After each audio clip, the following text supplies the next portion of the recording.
Hello friends, आज हम लोग बात करने वाले हैं सीनियर सिटीजन्स की।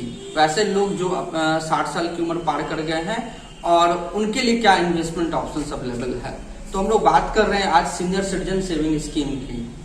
सीनियर सिटीजन सेविंग स्कीम एक गवर्नमेंट स्पॉन्सर्ड स्कीम है जो इजीली अवेलेबल है पोस्ट ऑफिस में, आपका स्टेट बैंक में अवेलेबल है या और भी बहुत सारे बैंक है जिनके साथ इनका टाई अप है, वहां पे ये प्रोडक्ट्स अवेलेबल है। अनफॉर्चुनेटली बैंक्स या पोस्ट ऑफिस इस प्रोडक्ट को प्रमोट नहीं करते क्योंकि उसमें कोई भी उनका कट नहीं होता, कोई भी डिस्ट्रीब्यूटर इंसेंटिव नहीं होता। But it's one of the good product for the senior citizen, जहाँ पे आप एक कंसिस्टेंट इनकम भी ले सकते हैं। यहाँ पे परमिसेबल 15 लाख रुपया तक का एक सीनियर सिटीजन आदमी 15 लाख रुपया तक इन्वेस्ट कर सकता है और वहाँ पे गारंटीड इनकम है। अभी का जो इंटरेस्ट रेट है अराउंड 7.4% है। तो मेरे ख्याल से सीनियर सिटीजन सेविंग स्कीम एक बेहतर स्कीम है। हम आगे आपको बताएंगे इसमें कि इसकी क्या एलिजिबिलिटी है और इसमें क्या क्या बेनिफिट्स है। सीनियर सिटीजन का जो डिफिनेशन है इंडिया में शुरू होता है 60 ईयर्स से। तो सबसे पहला चीज तो है कि वैसा आदमी जो 60 साल को उम्र को पूरा कर गया वही आदमी इन्वेस्ट कर सकता है। उसमें बहुत सारे इफ एंड वर्ड्स है, मैं सारे इफ एंड वर्ड्स पे आप लोग को बात कर लूं। वैसे लोग जो VRS लिए हैं होते हैं, बहुत सारे लोग रिटायर होते हैं या VRS लिए हैं और वो क्या होता है कि बहुत सी कंपनी ऑफर करती है कि 55 से 60 साल में भी आप VRS ले सकते हैं।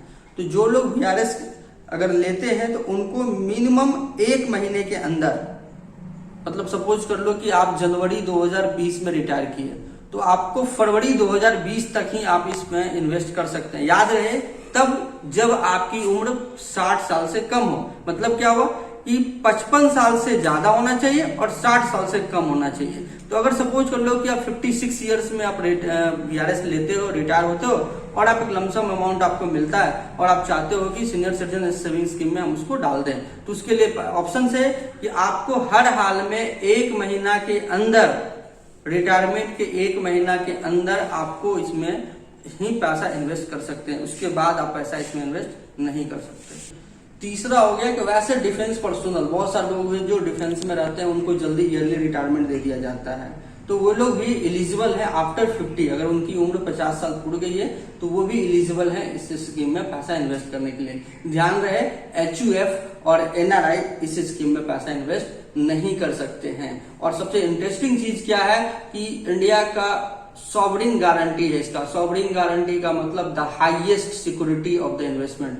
तो इसमें 1 मिनट मतलब किसी भी तरह का कोई रिस्क नहीं है और 1 साल के बाद प्री मैच्योर फैसिलिटी भी है। मतलब आप 1 साल के बाद प्री मैच्योरिटी भी ले सकते हैं। तो आपके पास मल्टीपल लिक्विडिटी भी है आपके पास। और या सबसे इंटरेस्टिंग और चीज है, आप 1.5 लाख तक का जो टैक्स ATC में है उसमें भी ये स्कीम एलिजिबल है। तो सारे तरफ से मिला के आपको ये स्कीम बेनिफिशियल है।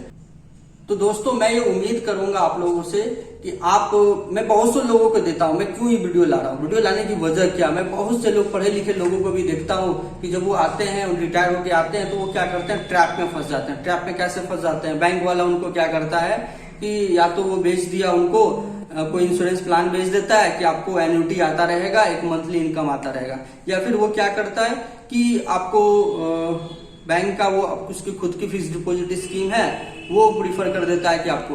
पर अब सोच लो कि वहां बैंक FD में कितना दे रहा है, 6.2, यहाँ पे कितना मेरा 7.4, मतलब आपको 1.2% का एक्स्ट्रा रिटर्न मिल रहा है। तो क्या आप छोड़ना चाहेंगे? मुझे नहीं लगता कि आप छोड़ना चाहेंगे। हर कोई चाहता है कि ज्यादा से ज्यादा रिटर्न मिले विदाउट रिस्क। और ये बैंक जो सीनियर सिटीजन सेविंग स्कीम है गवर्नमेंट गारंटीड स्कीम है। तो मैं हमेशा चाहूंगा कि आप लोग अपने पोर्टफोलियो में, फिर रिटायर होना, अगर आप रिटायर कर गए या रिटायर होने के कगार पे हैं तो आप सीनियर सिटीजन सेविंग स्कीम को जरूर चुनें। सीनियर सिटीजन सेविंग स्कीम का जो इंटरेस्ट रेट है वो मिनिस्ट्री ऑफ फाइनेंस तय करती है और वो क्वार्टरली तय होता है। मान के चलो कि भी डाउनवर्ड ट्रेड में इंटरेस्ट रेट है तो अगले 3 महीने में 30 जून के बाद ये इंटरेस्ट रेट और गिरेगा।